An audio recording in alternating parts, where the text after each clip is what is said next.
record on this computer. All right, welcome everybody.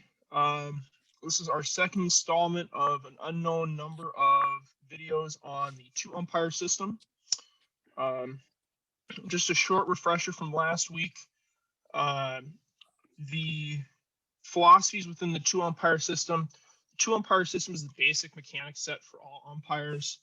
And then if you start getting to the point where you're able to get into the college ranks, once you get to the Division II level, the three umpire system, and at the Division I level, the four umpire system, all build upon the two umpire system. Last week we talked about the concept of angle over distance. That'll get intermittently brought up again today. And as we kind of discussed last week, the two umpire system is the most difficult system to umpire because each umpire has more responsibilities. So it's really, really important that we have a really good grasp of the two umpire system. So starting off back where we left off with rotations here, we got a runner on first base in this situation. We have a clean hit to the outfield. Now it's important that we define what a clean hit is. And a clean hit is anything that is really hit to the outfield where you don't have a fly ball that gets dropped by an outfielder. And so the mechanics for this is we're going to rotate on this play in that the plate umpire is going to come up and take the throw from the outfield on the play at third. And then the U1 will be responsible for the batter runner. Now, with the plate umpire rotating here, there's a couple important things that the plate umpire should be doing.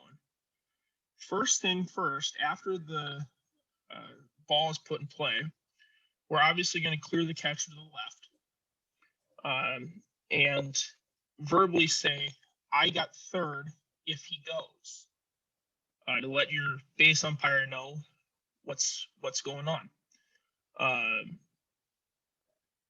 And then as soon as R1 breaks for third base, what I do is I will verbally say, I have third, just to give a second verbal cue to my partner that I will be at third base. Now, if I pull up here, draw tool going. So a couple important things here as far as the plate umpire's movement. If you notice here, the all movements of the plate umpire are in foul territory. We don't want to be in fair territory on this until we have the throw.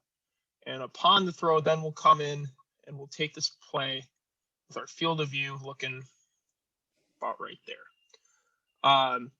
Now, the reason that we rotate on this play is going to be in case we have a situation where we hit the cutoff man,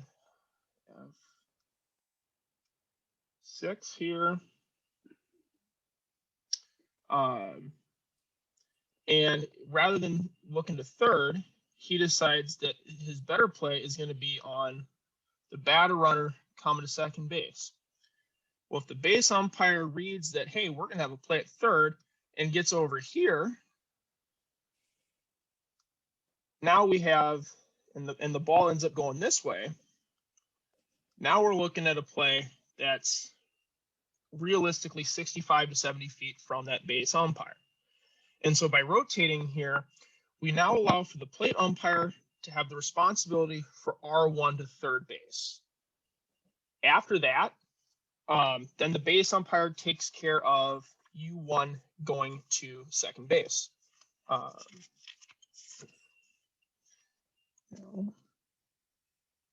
The most likely next question would be, what do we have if we have an overthrow on this play at third? So we have a clean hit to the outfield with an overthrow. So everything that we've talked about so far with this rotation, the plate umpire coming up in foul territory, the verbal cues to the base umpire, so on and so forth, all stay the same, except now we have an overthrow. The key with the overthrow is that in this case, we have the plate umpire going, plate umpire is going to go in fair territory. Now, the specific reason that we're going to put the plate umpire in fair territory on this is simply for umpire safety. If we have the ball is right here, I'm highlighting the ball. So if we have the plate umpire going back in foul territory, we know the throw, let's change colors here quick. We know that the throw is going to be going this way, likely to home, which directly crosses the path with the plate umpire. So bring the plate umpire home, and you're going to take this play from right here. Now, the one caveat for the plate umpire by taking this play here is if we have a play after this, okay, after the play at the plate umpire needs to have his head on a swivel to make sure that the catcher does not nail him if he tries to throw to second base. That's really that doesn't happen that often, because usually there's a play at second base already, or the batter runner is already trying to go for third base. If the batter runner does try to go to third base, the call at third is the responsibility of the base umpire. Any questions on this rotation? It's one of the fundamental rotations, I guess. There's not a whole lot of rotations that we have in the two umpire system, but this is really the base rotation that builds on everything else. I'd like to interject a couple things. Go for it. Okay, as you approach your area where you're going to come into fair territory on the initial part of the play, remember the definition of a play is ball and runner. So there's no need to go in there unless you've got the ball and the runner. If you've got a ball only, no runner, stay foul. If the throw comes into the base, if the runner comes into the base and the ball goes elsewhere, there's no need to come fair. So you've got two things to remember: ball and runner. Stay foul till then, and then once it's overthrown, or once it's overthrown, your direction is there, and you're looking over your right shoulder now as you're going toward the plate. A couple things to remember is, where was that bat thrown as you're going to third? Because as you're going back, if that you remember the bat was in fair territory, you've got to be avoiding that too. But you do need to keep your head on a swivel, not on a swivel, but looking toward where the throw is going to be released from. So as you're going back to the plate, because it still could be a bad throw and you still could get hit. There's another term, the library. That's where you read. We read in the library. The library is the beginning of the library. The door to the library is the bottom of the coach's box, which is approximately 20 feet, 15 to 20 feet, 15 feet off the line and 20 feet in front of the base. So those are two items. What is the play, and where is the library where you start your reading? Larry, I did mark about that point. And Russ, I'll ask you too.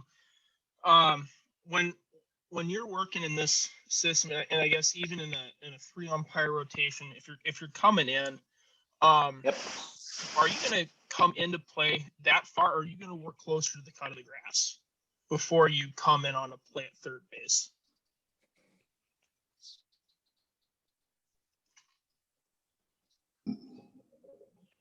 In 3 umpire, you can, if you're good, you got good enough speed, you can get on the outfield side so that the where do I?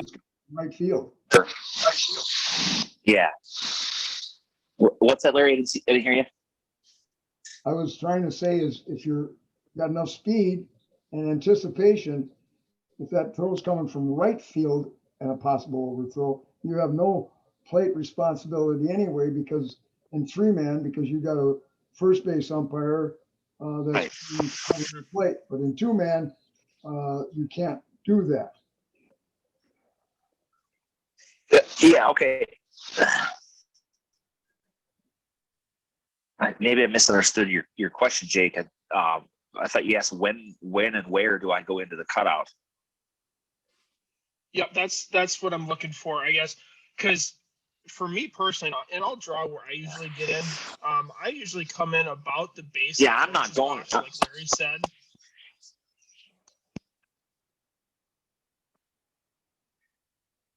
I'm not going into the cutout. Like I'm gonna get sort of at that point of the cutout at where that arc stops, where the grass is dirt.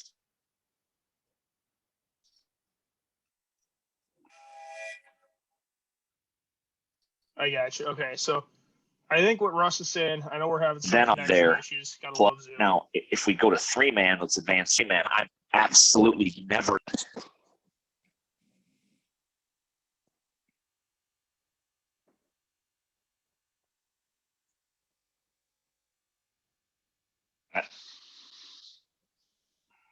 Go ahead, Jake. I missed just for okay. We're having some connection issues. It's Zoom. It's sometimes expected. So the general gist that I got from hearing Ross is basically it's okay to work further up the line than this point right here. That is not the necessarily golden spot. I'll say that I enter in about 5 feet short of the cutout. Some guys will come in directly at the cutout. So it's kind of a personal preference thing. But the key point is get into the infield, get your 90 degree. The way that I sometimes explain it to guys is it's taking this play is just like taking a play at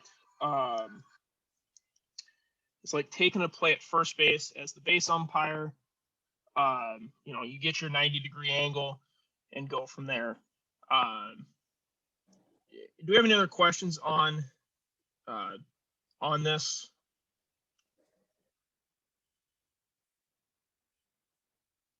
Seeing none, we will move on.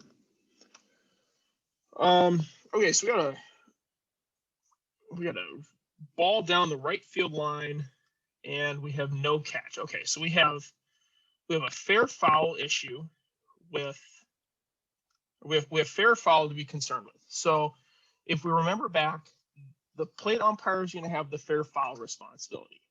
Okay,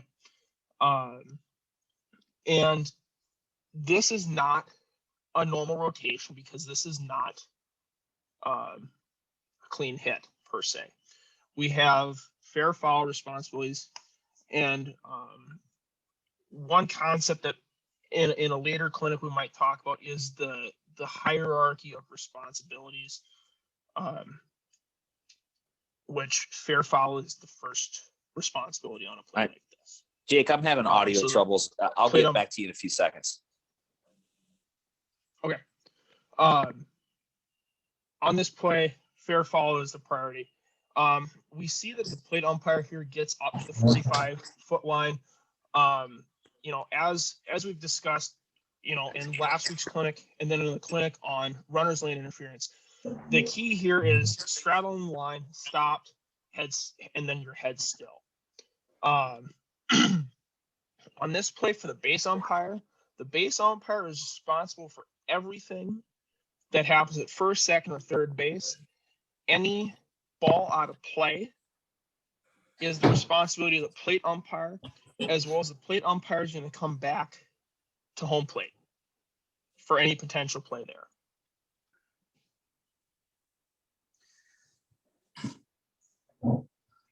I'm back with good audio, Jake. Sorry about that, man. I was having trouble with my headset. Perfect. No, all good. Okay. Russ, I do want to get back to this point that we had about getting into the cutout. Yep. Because I know what you were trying to get at. So if you want to just elaborate on that a little bit more, that'd be awesome. Okay. Some of the things I've learned from the as we advance in the 3-man and 4-man mechanics, is the concept of the shortest line or the shortest distance between 2 points is a straight line, and a supervisor and or a coach can see that. To see that I just want to say like zigzagging, like not really the zigzagging part just doesn't look like you're confident, you know where you're moving. So my point is, right from my plate stance, I'm going to beeline to like almost to third base, but I'm staying foul, maybe 2-3 feet just inside that grass dirt line. And I'm not going to get into that cutout until I know there's a play. That's why Larry's point is so perfect right there. I have no business being in the infield until I know there's a play. And then it's all my business. It's 100% me. It's like the sheriff's in town, you know? So I'm not going to get in there until then. And where do I do it? Honestly, it's right at that cutout spot. I don't see a need to be, like I say, zigzagging or trying to cut stuff off. I only got 90 feet to go. They've got 180 feet to go. So I can get there before them. So that's just my thoughts on it. Perfect. Yeah, that's great stuff. We'll just circling back to this. Does anybody have a question on this rotation at all?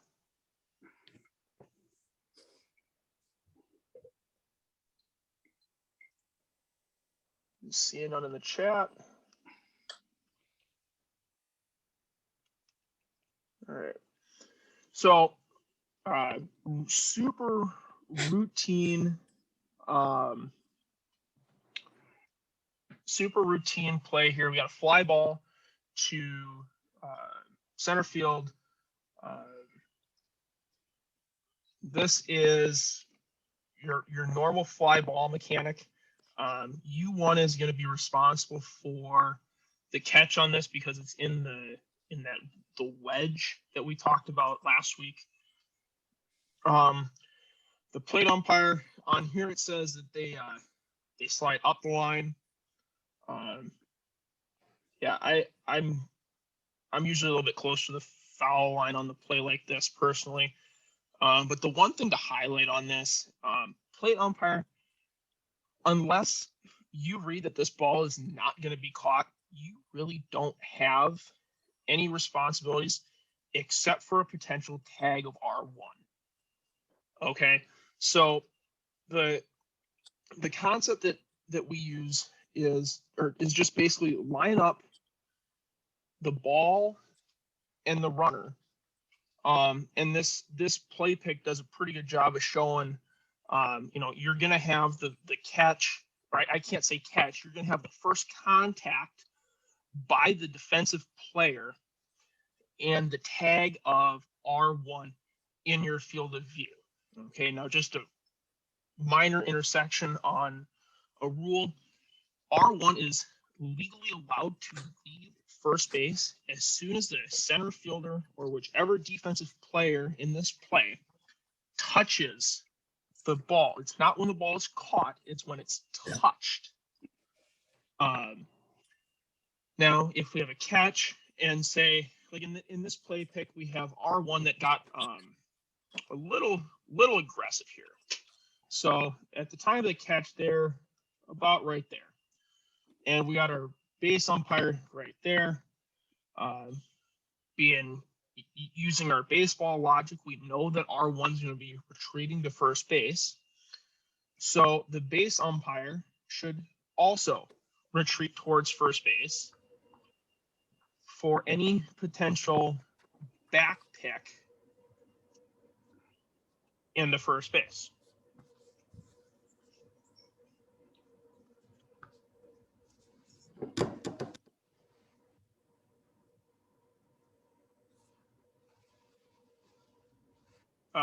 This one, same concept, except we have the play umpire with fair foul responsibility.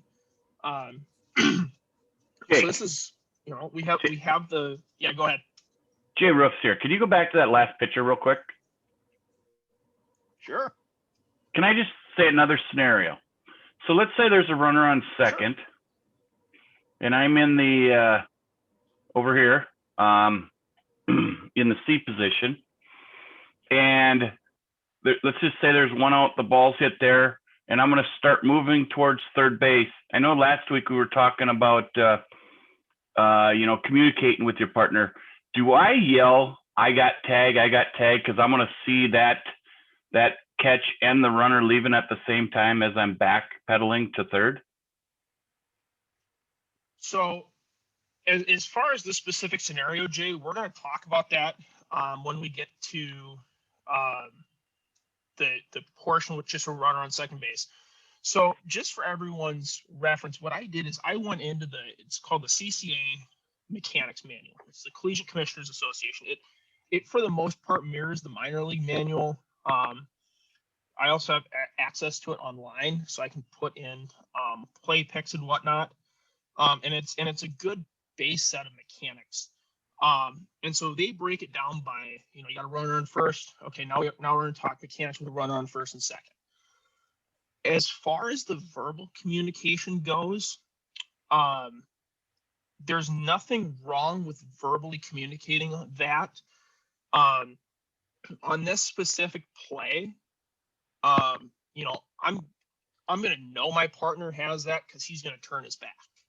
So Jay, I mean, if you and I are working together, most likely, as soon as you turn your back, I'll just say, hey, Jay, I got the tag. I'm coming up behind you on that. Just, Jay, I got the tag.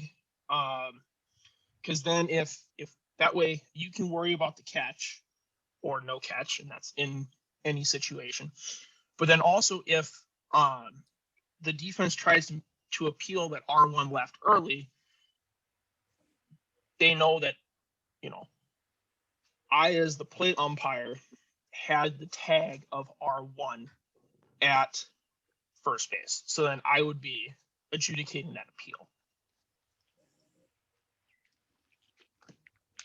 Does that answer your question, Jay? Yes and no. I had the runner on second. I just threw a different scenario at you. So I thought I would have the tag right. So I never turned my back to the catch or the runner. So, and we'll talk more about that when we get to the runner on second portion, I guess. Okay, fair enough. Sorry to interrupt, guys. No, hey, as you know, my motto, the only dumb question is the one that doesn't get asked that comes back to bite you in a game.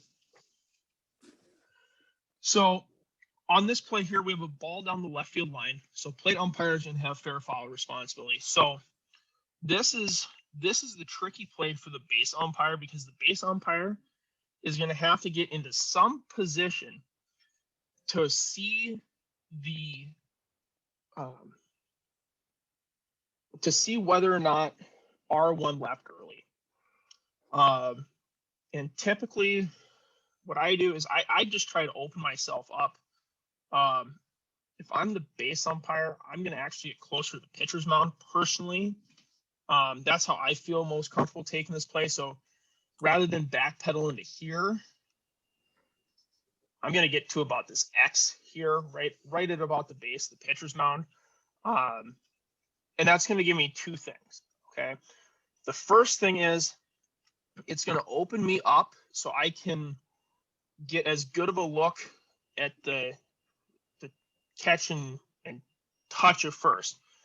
Also, if we have an overzealous runner here and we're going to have a play back in, if I'm about here where it says to pivot, now I am in the way of the path of the ball, versus being up here, I can still get to the same general position, but I'm no longer in the throwing lane. Now, as we were talking about with steals,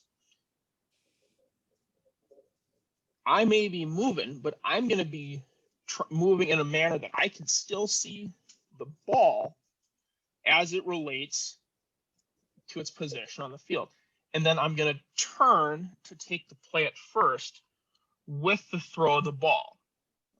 So the concept that we talked about, that steal play, applies in a lot of other situations as well. Can I step in with one statement? Please do, Larry. Okay, when you do this, there's a technique called step up, turn, and face the ball. It's in, I think it's in a definition in the CCA manual.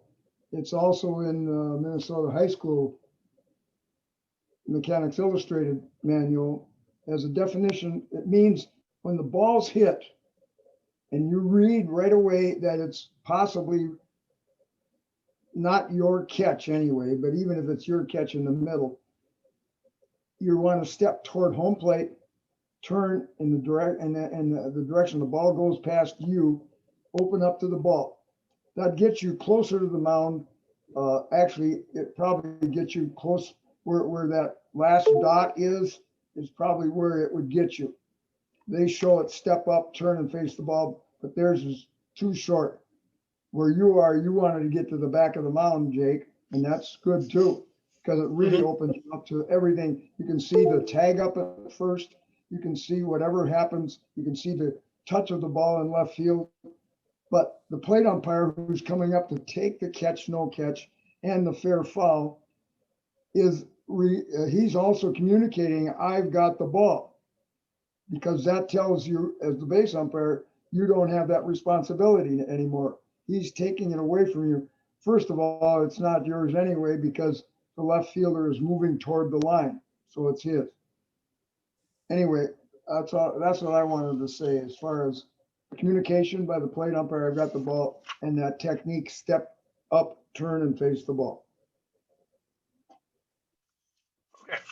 So thank you very much for your insight on that, Larry. And I'm going to go into the CCA book because I want to find that specific note, because I haven't found it, but I know the principle.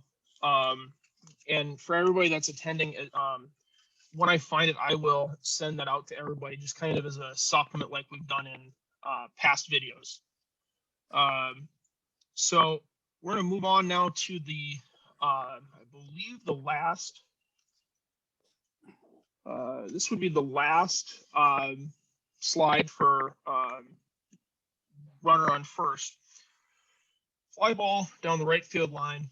So as Larry was just alluding to, we have the, in this case, the right fielder now breaking to the right field line, which is an immediate indication that this is going to be plate umpires fair foul and catch no catch.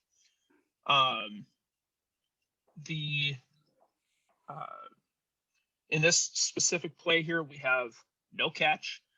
Now in this situation, plate umpires, the only signal for no catch that we would use in this play is just a simple, using your left hand, point fair. There's no verbal mechanic, unless you're communicating to your partner, I got the ball. Just point the ball fair, and then the plate umpire will rotate home and take any potential play at the plate. The U1 is going to be the responsible for both the R1 and the batter runner. The one thing that I will note on this, and this goes back to Larry, ball and runner. So, you know, in this play pick here, we see, we see U1 just taking a straight shot here to third base. But we need to be aware and see if, we got F4 here, and see what F4 is going to do. because we may have a play here. We may have a better play on the batter runner with F6 putting a tag down at second base versus going over to third base. So ball runner equals a play. And remember, we're always going to turn with the ball passing us. It's completely an umpire safety thing. Okay, on this one, then there's another communication. Instead of saying I've got the ball, you should tell your partner I'm on the line, which means that you cannot cover third base. You say I've got the ball, like you want to play a fly ball to left, and it's not a catch, then you can cover third base. If you say I'm on the line, it means you cannot cover third, and you only say it when it's a ball down the right field line.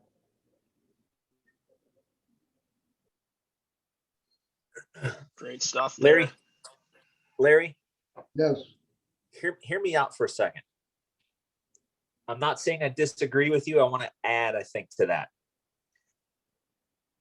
I've become a very big fan of attempting to try to communicate with my partner, saying things on a field that a player will never say. I mean by that, I'm going to use your example.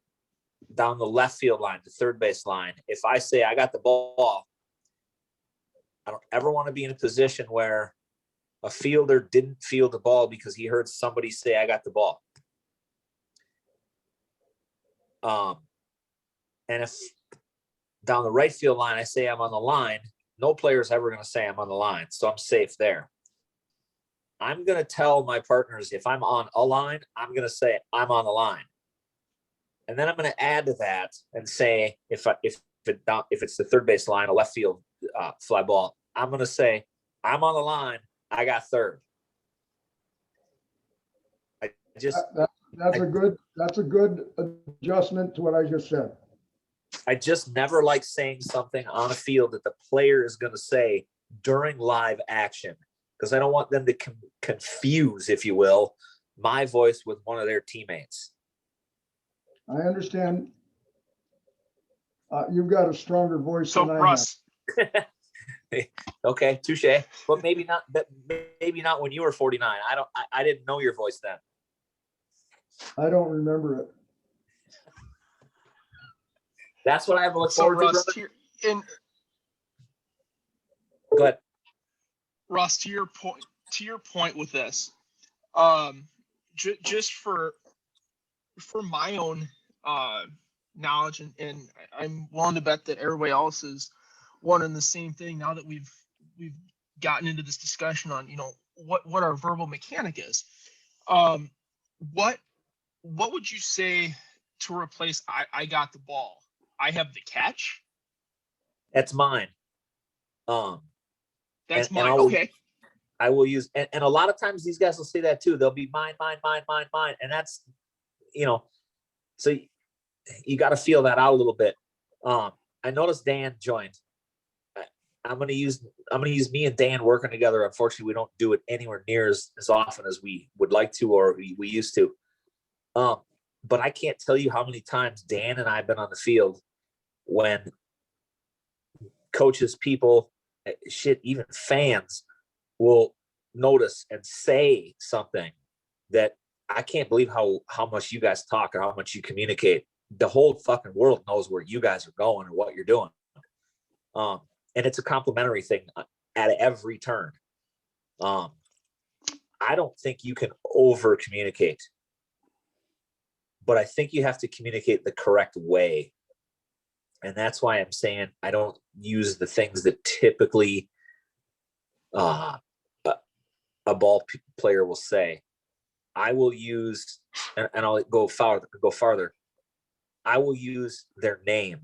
Now with Dan or with Jake, it's a semi-common name. The odds are that kid who's catching the ball, his name is Dan or Jake. It doesn't matter to me.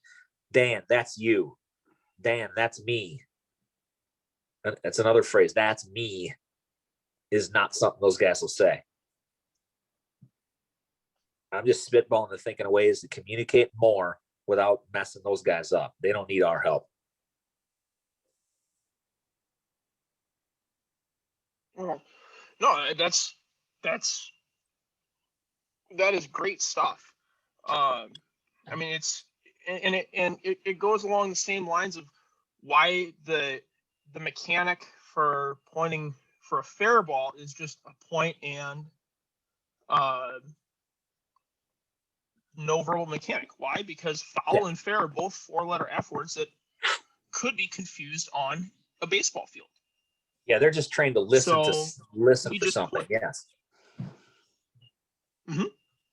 So fantastic stuff there with, talking about, what it is we say, and speaking with a purpose. I really like that. That's mine, or that's you, or that's me, that's you. That's great. So does anybody, I realize that we got, kind of into a discussion here on this, but I'm going to open it up to anybody here that's also participating. Does this stuff make sense? Any questions that you guys have on this? There's, we got Russ. Russ said that Dan's here, and we got Larry as well. There is a lot of baseball knowledge in this Zoom meeting right now. Objection. There's no baseball. Do you have any knowledge. questions on this stuff? Good to hear your voice, Dan. Guesswork. We'll guess all over this. Anyway, what do you got? I got Fair one. enough. I got one other thing. Okay. Somebody mentioned backpedal. This was a long time ago, 2002, when I went to umpire school. But they said never backpedal on a baseball field. Use cross steps. What that means is while you're moving backwards, you're still looking over your shoulder at where the ball is. And backpedaling ends up, you're never able to see where you're going either. So you open up to the ball, you take a look where you're going, and then look back to where the ball is as you're cross stepping. So I mentioned that only because that's what they taught at umpire school. Great stuff. Footwork is, for me personally, that's always a thing when I go out to work a junior legion or a game like that. The one thing that I really work on and making a point to work on is my footwork and not backpedaling. And that's great stuff, Larry. So we got a couple minutes here left. We're going to take a dive here for a few minutes into starting out with runners on first and second. So contrary to what has been done in the past, this is the proper positioning for a runner on first and second, and the number of outs is now irrelevant as far as pre-pitch positioning for the base umpire. Generally speaking, the base umpire is roughly 15 to 20 feet behind the pitcher's rubber, not the back end of the dirt circle. We're still going to have the same outfield fly ball coverage.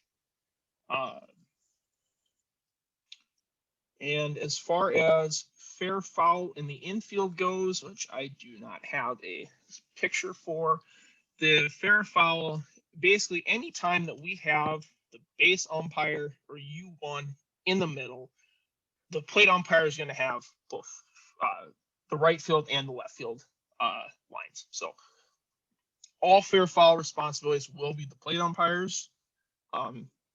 for runners on first and second. As far as plays within the infield, in this play here, the plate umpire is going to move to a position to, I guess we had a ground ball here, and they're going to attempt to make a double play in a reverse manner. I don't know why this play would ever be made. Logic says that you're going to go and try to get the batter runner at first. This gets back to our plays within the infield discussion as far as, we got a runner on first. As the plate umpire, I can tell you that in this picture, I am not going to get this far into the infield. Because if we have an overthrow, I would much rather take the play on R2 at the plate from over here than being inside the infield. So, that's my personal preference. So I'll, I'm going to get about to that X. And typically I will actually be on the opposite side of the field. I'll be over here to assist with a potential pulled foot, swipe tag, and usually I might be further up the line because I would assist with a possible illegal slide or force play slide rule at second base. Any comments, thoughts on this specific scenario, I guess? I agree with Jake. Getting on the third base side takes you away from your responsibility of the front end of that double play on a force play slide. I think you see better by being on the first base side of the mound where that slide is taking R1. And if he's doing anything illegal, you can take it from on the third base side. And also Jake's right in not going as far out as that. The only bad thing about that is, remember, the first responsibility is not pulled foot or swipe tag or batter runner lane interference at first base. The first responsibility is the play at second base on the front end of the double play for an illegal slide. So don't get the back end of the double play before you get the front end.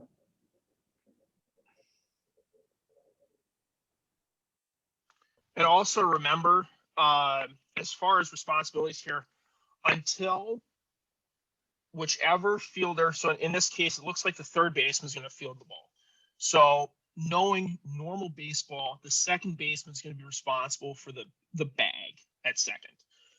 As soon as the second baseman turns and throws the ball, then and only then does the plate umpire have responsibility on the illegal slide.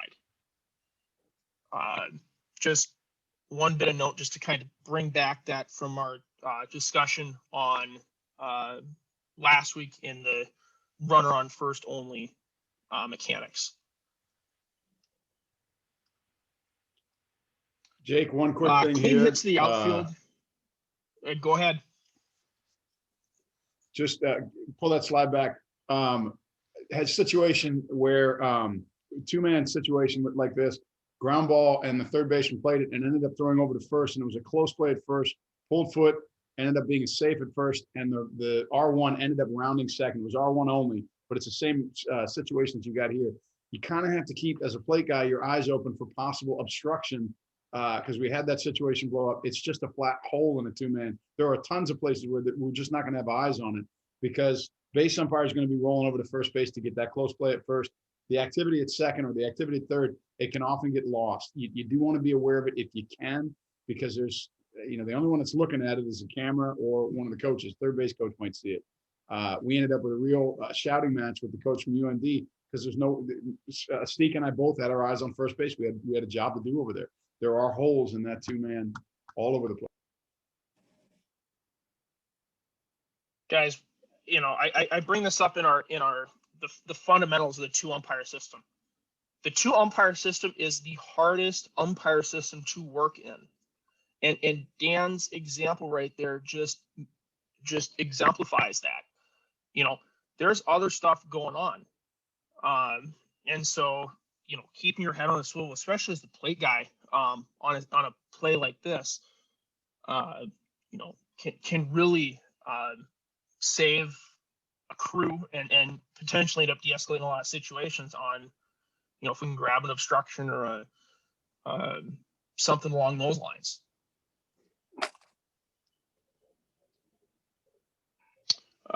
Clean hit to the outfield.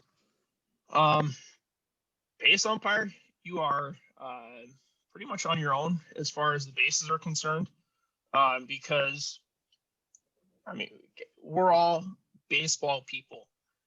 We know on a clean hit to the outfield, R2 is likely scoring.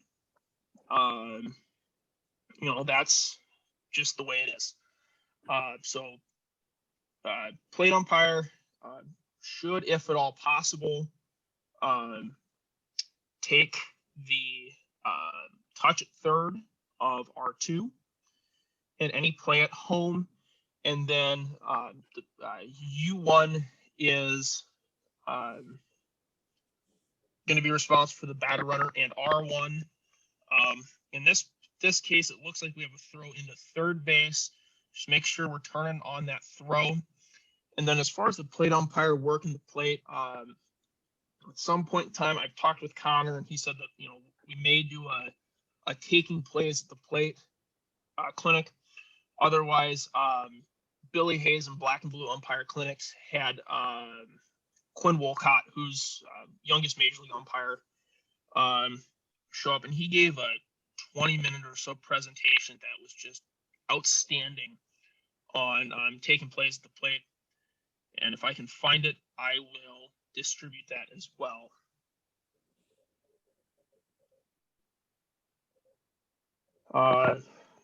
Let's see here. Where are we at on time? It is 12:50, and we are brought to another rotation. I did say no new inning after 12:45, so I'm gonna keep it there. I'm gonna open it up though. Guys, there are some fantastic umpires. I have worked games with both Russ and Dan, and unfortunately, I cannot say that I got to work with Larry. I do very much wish that I would have had the opportunity to work with Larry. But with that being said, any questions that you guys have, maybe two umpire related, for mechanics, or just any weird questions here? We got a couple more minutes. So if we got any questions here, one of my favorite things to do is pick Dan Adkins' brain.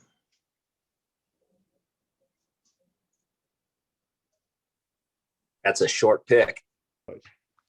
It means he's really bored.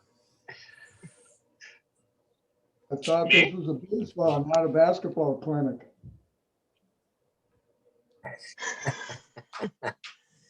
Dan, I feel bad for you. You got court today? I repeated court. Yes, I had to strap on. I want you to know that our work day is done.